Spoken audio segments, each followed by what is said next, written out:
Amado Dios y Padre Celestial, te damos gracias porque esta vida no es toda la historia nuestra. Padre, no tuve el honor de conocer al familiar de mi hermano, pero sí puedo tener el privilegio de suplicar compasión y consuelo por este momento tan difícil. Le fue arrebatada su vida, Señor, y finalmente en tu soberanía así fue establecido. Pero Padre, por favor te suplico, sobre todo en la vida de nuestro diácono, que en este momento tan difícil para su familia, él pueda hacer esa luz, esa sal, ese consuelo, esa fortaleza, esa gracia, ese evangelio llevado a través de su vida y su familia y sus labios, para llevar el consuelo que a vida eterna permanece. Padre, de verdad, ten compasión. Hoy celebramos el congregarnos, la santa convocación en tu día, el gozarnos de la cena del Señor, pero mientras otros están hoy de luto. Y es parte de la vida. Algún día pasaremos por esas mismas aguas. Señor, ten compasión de nuestro hermano Alex, quien realmente sufrió un golpe en su cabeza muy, muy fuerte. Hasta ahora los exámenes más bien, Señor, pero por favor te ruego, le guardes. Ayúdanos, Señor, porque somos frágiles, no somos fuertes. Nos estamos envejeciendo, nos estamos enfermando, pero nada de eso opaca, oculta tu misericordia y tu gracia. Al contrario, nos recuerda que lo mejor está por venir. Ayúdanos a descansar. Permite que este pequeño reflexión de tu palabra, la única forma que sea consuelo es que tú la apliques. A veces se nos olvida, Señor, que tú eres todo y nosotros somos nada. Pero pareciera que a veces fuéramos todo y solamente tuvo un ayudador por allá pendiente en que podemos llamarte en necesidad. Ayúdanos a entender, Señor, que separados de ti nada podemos hacer. Aún te ruego por mi hermano Abeán y su familia, que le consueles, que le des paz en medio del servicio, Señor, en medio de, sabe que hay mucho dolor en su familia. Padre, gracias por la fe de la hermana que nos comunicaba las noticias y tenía una gran fe, pero no permitas que este suceso debilite, sino al contrario, ella pueda dar gracias a Dios en medio de todo este dolor. Padre, no es fácil, pero tú eres bueno en Cristo Jesús. Amén. Mi hermano Abeani, ¿cómo estás? ¿Bien? Hermanos, hemos estado hablando, o los hermanos han estado enseñando sobre la seguridad de salvación, ¿de acuerdo? De todo eso que nos dice que estamos seguros en el Señor. Si yo les pidiera en este momento, y ustedes pueden participar, y yo repito para la transmisión, ¿cómo están ustedes seguros que realmente están seguros en Dios? ¿Qué evidencias tienen o qué pruebas tienen ustedes de que realmente les espera la eternidad? ¿Alguien quiere decir algo? Señor, Jairo, duro. Muy bien, el Espíritu da testimonio a su espíritu de que eres hijo de Dios. ¿Alguien más? Nuestra fe en el Señor Jesucristo. ¿Qué más? La lucha por el pecado. Ahora déjenme terminar aquí. Están bien, pero quiero que estén mejor. Si ustedes se fijan, a diferencia de la respuesta de mi hermano Jairo, la respuesta es, estoy luchando nuestra fe, y es correcto. Pero nuestra seguridad de salvación está en Dios. O sea, si nosotros dijéramos, ¿por qué estás seguro de la salvación? Porque Dios así lo dice. Obviamente hay evidencias en nuestra vida. Hermanos, alguna vez he comentado con ustedes, alguna vez ha llegado su hijo, no sé si Josué o Tomás o un niño, tus hijos, Abeani, y te dicen, papá, necesito mañana tal cosa, y tú le dices a tu hijo, listo, cuenta con eso. ¿Cómo se van los niños? Ellos se van tranquilos porque papá dio su palabra y ellos están seguros que papá va a cumplir, siendo imperfecto. Y si por alguna razón se levantan y no está, ellos dicen, fue tu culpa, papá, habla tú con la profesora. Aún en eso tenemos que entrar a defender. Pero no vemos a los niños diciendo o sintiéndose orgullosos, no, es mi papá, yo confío en mi papá, y la razón de eso es que lo conocen. Tienen una relación con su padre Y en ese sentido, nuestra seguridad de salvación está en las promesas, en las verdades establecidas. Miren sus Biblias, Salmo 97:10. Salmo 97:10. Dice la palabra del Señor, Salmo 97:10. Los que amáis a Jehová, aborrecer el mal, y luego Él guarda las almas de sus santos. ¿Qué les dice eso? Ustedes están leyendo y Él dice, Él guarda las almas de sus santos. Hermanos, ustedes supieron lo que pasó en España, ¿verdad? Hay una hermana nuestra que está a 1 hora de donde pasó el evento. ¿Y cómo está? ¿Cómo va todo? Brian y Catalina. Pero la hermana que está más cerca leía un pasaje que la quebrantaba. Decía, ni las muchas aguas llegarán hasta sus hijos y su protección. Y ella se conmovía de cómo estando tan cerca el Señor tuvo compasión, siendo una señora sola, una hermana en la fe sola. Pero aquí el texto nos dice, mira, los que amáis a Jehová de aborrecer el mal, Él guarda las almas de sus santos. En el texto, ¿por qué están seguros de su salvación? Y podríamos decir, porque aborrezco el mal. No, Él me guarda. Estoy seguro en sus manos. Cuando la Biblia dice, Él guarda las almas de sus santos, ¿qué seguridad tengo yo de que Dios realmente me guarde? ¿Quién es Dios? Si fueran ustedes a decir, bueno, ¿quién es tu papá que te guarda de tal manera que está segura tu salvación de tu eternidad? ¿Quién es Dios? ¿Qué es Dios para ustedes? Según las Escrituras. Ayúdenme. Creador, el Todopoderoso. Hermanos, piensen, de tal manera Dios quiere protegerte, amarte y cuidarte que no escatimó a su propio Hijo para poder reconciliarse contigo. O sea, la forma como Dios nos muestra su amor es impresionantemente increíble, que solamente Dios puede hacerlo. Cuando Él dice, Él guarda las almas de sus santos, esa debería ser mi confianza. Yo estoy seguro de mi salvación porque Él guarda mi alma. Segunda Timoteo 4:8. Segunda carta de Timoteo, capítulo 4, versículo 8. Por lo demás, dice el texto,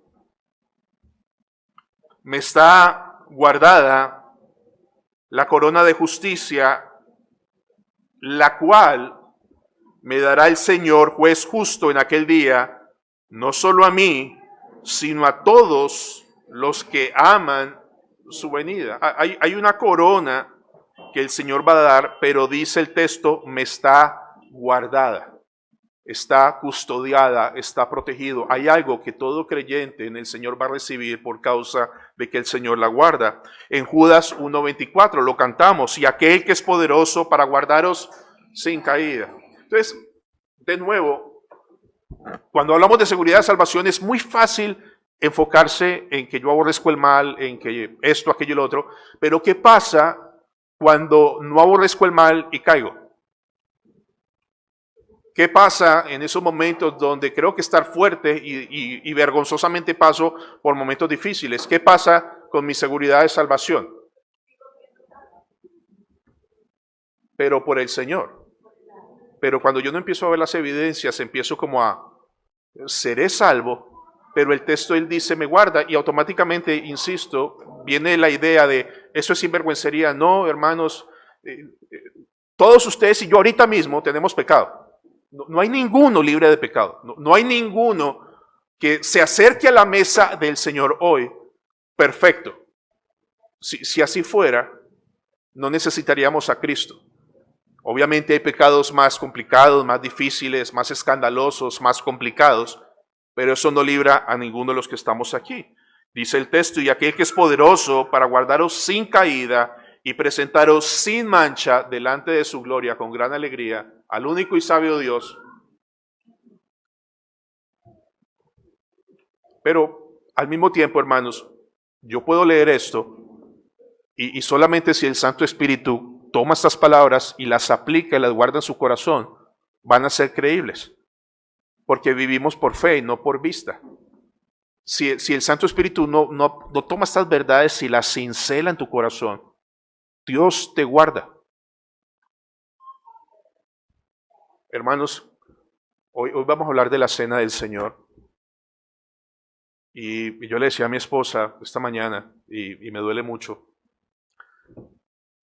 a veces en la forma de predicar mía soy más de exhortación, como un poco más fuerte, pero no soy tierno, no soy romántico, ni siquiera en mi matrimonio soy así como...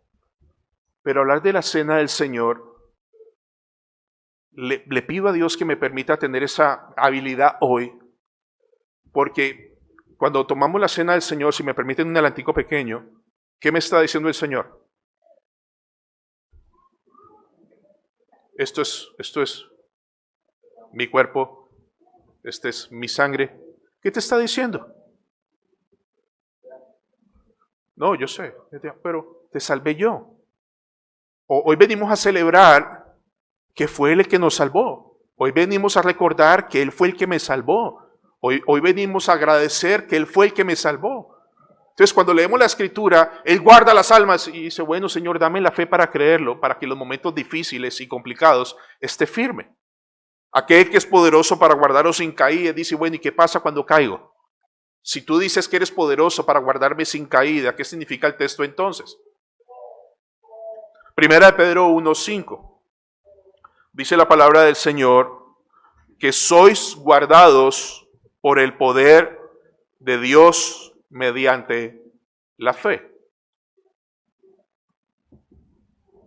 Dice el Señor, una vez más, nosotros los creyentes en Cristo somos guardados por el poder de Dios mediante la fe para alcanzar la salvación que está preparada para ser manifestada en el tiempo postrero.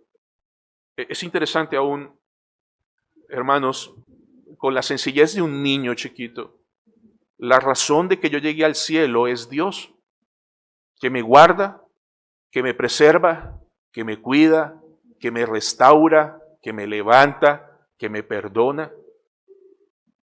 Y dice, ustedes son guardados en el poder de Dios mediante la fe. La única razón de llevar varios años en el cristianismo, a pesar de muchos altibajos, es Él.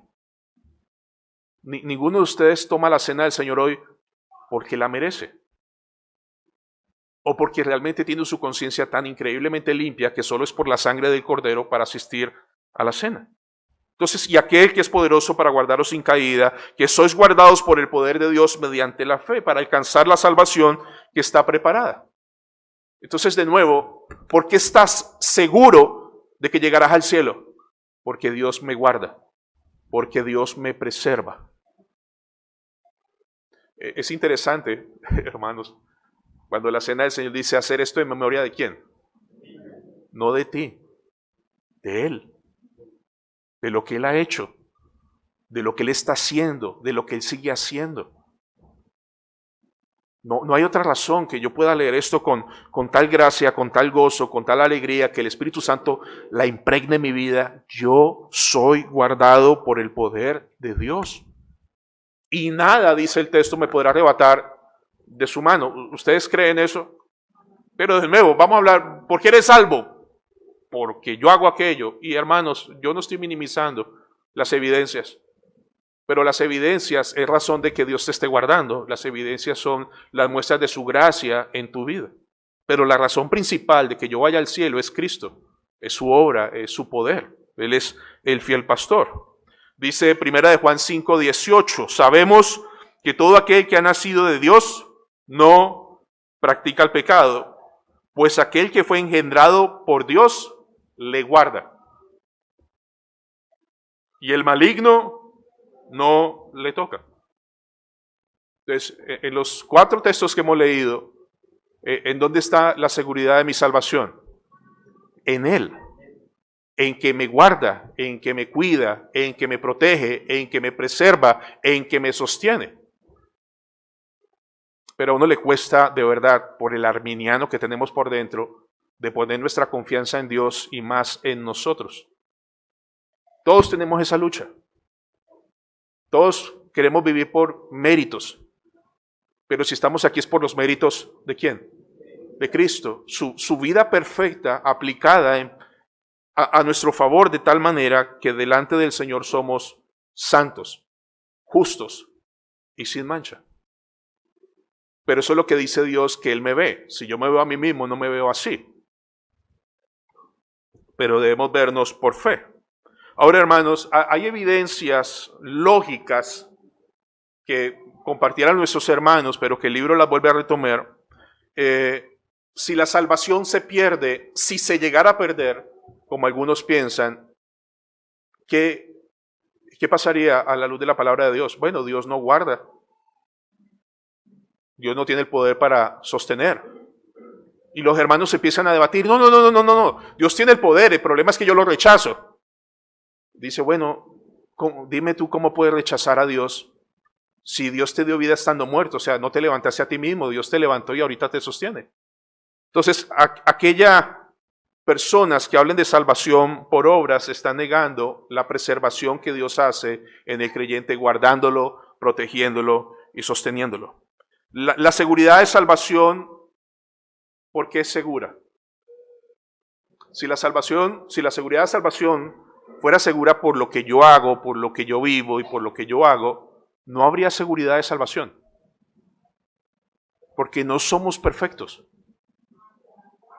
Entonces decir, hermano, usted puede perder la salvación. No, lo que está colocando en tela de juicio es el poder de Dios para cuidar, para sostener y para proteger. O sea, finalmente la falsa doctrina de perder la salvación es un desprecio y una blasfemia ante el santo Dios. ¿Están de acuerdo? Es una ofensa ante el santo Dios. La Biblia habla de la preservación como la obra de Dios. Si un hombre no es preservado, recuerdan que dice Filipenses 1:6, el que empezó la buena obra en vosotros, la perfeccionará hasta el día de Cristo. O sea, el Señor se va a encargar de sostener.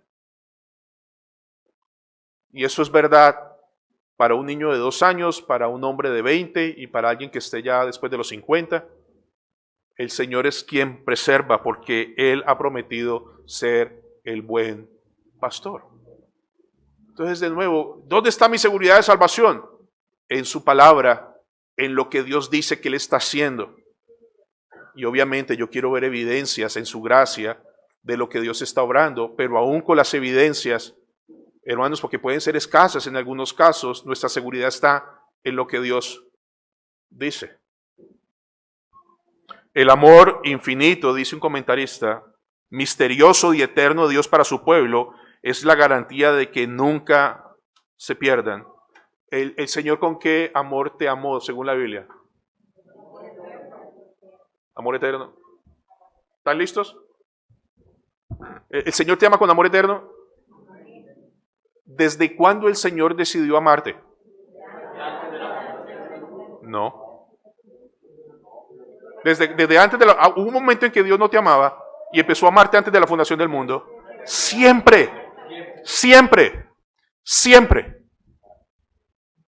Hermanos, no me malinterprete, la Biblia dice que somos amados, escogidos antes de la fundación del mundo. Pero antes de la fundación del mundo el Señor aprendió a amar a Edison. No, Él siempre. En su eternidad. ¿Quién entiende eso?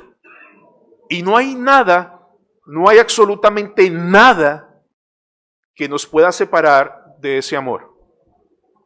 Porque ese amor es eterno en Él. O sea, hermanos, de verdad, cuando ese amor se pone en nosotros,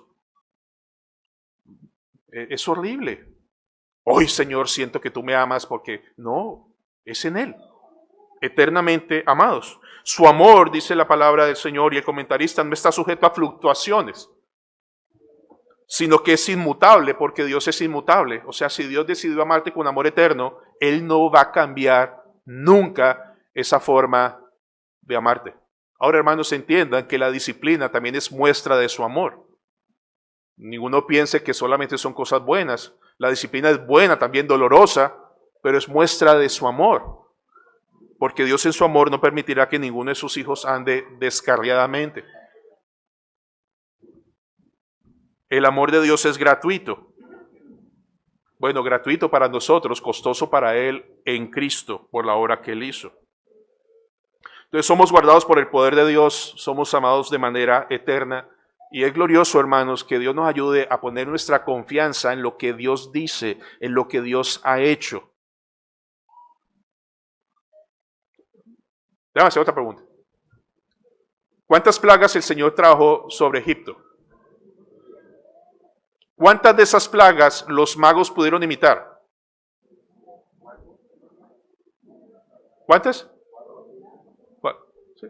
Y ustedes saben lo que pasaba, ¿no? El Señor traía una plaga, Faraón decía váyanse y venía el Señor y le endurecía el corazón a Faraón. ¿Por qué el Señor hizo todo eso? Porque el Señor mandó, y la última plaga, veremos esa hoy, pero ¿por qué la envió? ¿Por qué todas esas 10 plagas? Para liberar al pueblo, para que el pueblo entendiera que fue Él y su poder quien los liberó. O sea, no fue que ellos se agarraron con los egipcios, no, Dios hizo todo y es exactamente lo que estamos aprendiendo, conociendo, aferrándonos a Dios. No, ¿cómo así? Es lo que estamos llamados a creer por fe. Él hizo todo. ¿O no? ¿Desde cuándo te escogió? Antes de la fundación del mundo. ¿Desde cuándo fue el plan de salvación de Cristo en la cruz del Calvario? ¿Después de la caída de Adán y Eva? No, antes de la fundación del mundo. Todo está organizado y planeado para llegar el momento de decir, te amo profundamente en la cruz del Calvario una vez y para siempre. Entonces dice Spurgeon, esta fidelidad de Dios es el fundamento. O sea, el que Dios ame de manera inmutable es mi seguridad. O sea, el que Dios diga te amo con amor eterno y saber que Dios no cambia es mi seguridad. ¿Les da seguridad? No, pero yo a veces no vivo como es correcto. Y pues arrepiéntete. No, pero esta cosa me cuesta. Pues ve al Señor en arrepentimiento y fe. ¿No dice el Señor que si confesamos nuestros pecados, Él es fiel y justo para qué? Para perdonar y limpiar. No, pero llevo mucho tiempo batallando con eso. Pues sí, lo amas demasiado. Lo amas tanto. Miren, hermanos, a veces uno se sienta en consejerías y cuando se trata el pecado, uno claramente ve a los hermanos batallando, pero echándole la culpa a todo. Es que mi esposa, es que la economía, es que mi jefe. Dice, no, el problema no está en las circunstancias alborotan lo que hay dentro. El problema del pecado está adentro y el único que lo puede solucionar es el cirujano de la gracia de Dios, que es el mismo, es decir, lo limpio. El Señor dice, Javier, si tus pecados fueran rojos como el carmesí, el Señor no dice, trata de blanquearlos un poquito y no llega tan sucio, ¿verdad? Dice, ven y los dejaré blancos como la nieve. Pero eso dice el Señor. ¿Creemos eso? Es glorioso descansar en su palabra, pero para eso hay que conocerlo, estudiarlo, memorizarlas, dominarlas, conocerlas, aprenderlas, recitarlas. Hermanos, la salvación, como decían los hermanos, no está en la perseverancia de los santos, sino en la perseverancia de Dios dándonos gracia para sostenernos todo el tiempo. Es la perseverancia de Dios finalmente la que nos sostiene, nos guarda y nos protege, para que la gloria sea solo de Él. Hermanos, si llegamos al final y llegamos a la santa presencia del Señor, que así va a ser en Cristo Jesús, fue su gracia preservándonos, sosteniéndonos y cuidándonos. Entonces pregunta, ¿ustedes están seguros que Dios les ama con amor eterno? Y que eso nunca va a cambiar. ¿Les da alegría? ¿De verdad, Señor, tú nunca vas a cambiar de amarme? No. Señor, pero yo te he dado motivos. Yo lo sé, yo no te salvé porque tú me dieras buenos motivos. Cuando yo te salvé estabas muerto. No, Señor, pero yo no estoy andando como es debido. Y yo lo sé. Por eso te estoy santificando. Uy, Señor, pero te doy tanta lidia, no te preocupes. Hay disciplina más fuerte para ti, ya vendrá. Tranquilo. Pero que tú vas a crecer en santidad, vas a crecer en santidad. Ah, bueno, Señor. Si Dios empieza una buena obra, Él la va a perfeccionar. Hermanos, una vez más, cuando lleguen al cielo y haya un camino en la mitad y los ángeles estén al lado, estoy imaginándome, y los ángeles empiecen a aplaudir cuando tú llegan, no te están aplaudiendo a ti. Decís, Señor, qué increíble poder el tuyo. Preservar a Gonzalo tanto tiempo. Y tal vez algunos, Señor, ¿hasta cuántas veces debo perdonar a Gonzalo? ¿Hasta 7? Y el Señor dice, no, usted lo han perdonado hasta 7. El perdón en Cristo fue una vez y para siempre. El de Él, el de nosotros. Y están aplaudiendo. Y el Señor sentado a la diestra, ahí está el fruto de mis oraciones, el fruto de mi gracia, el fruto de mi pastorado, el fruto de mi aflicción, el fruto de mi obra, para que la gloria sea solo de Él. Entonces, hermanos, aquí venimos todo un hospital de pecadores redimidos por gracia a escuchar la voz de Dios para aferrarnos más a Dios. Y quiera el Señor ayudarnos a entender lo glorioso de la cena del Señor en este día. Oremos. Señor y buen Dios, levanta nuestros ojos al cielo para entender que nuestro socorro viene de lo alto. Ayúdanos a perseverar en tu palabra. Señor, queremos ser más santos, queremos ser más piadosos, pero a veces, Señor, no vemos o no caminamos como debiéramos. Por eso acudimos a ti en este día, en tu santa convocación, porque somos nosotros los necesitados de tu gracia. Y tú eres un Dios que nos convoca para bendecirnos, limpiarnos, restaurarnos a través de tu palabra en el poder del Espíritu Santo. Y hoy nos vas a conceder tener en tus manos, en nuestras manos, el Evangelio en las especies. Recuérdanos, Señor, y ayúdame en gran manera a ser lleno del Espíritu Santo. Permíteme ser más moldeado por la ternura del Evangelio, por tu compasión. No permita, Señor, que predique de tal manera que al final la esperanza no sea expuesta. Ayúdanos, Señor, a que Cristo siempre esté manifestado en este púlpito, porque no tenemos otra esperanza, no tenemos otra salida, no hay otro quien nos limpie, no hay otro quien perdone, no hay otro quien ore por nosotros, no hay otro que tenga el poder de restaurarnos y blanquearnos, solo tú. Así que líbranos, Señor, de descansar neciamente en la carne, porque bien dice tu palabra que maldito el hombre que confía en su propia carne o en los hombres. Ayúdanos a perseverar. Gracias por este espacio de recordar quién eres y qué haces.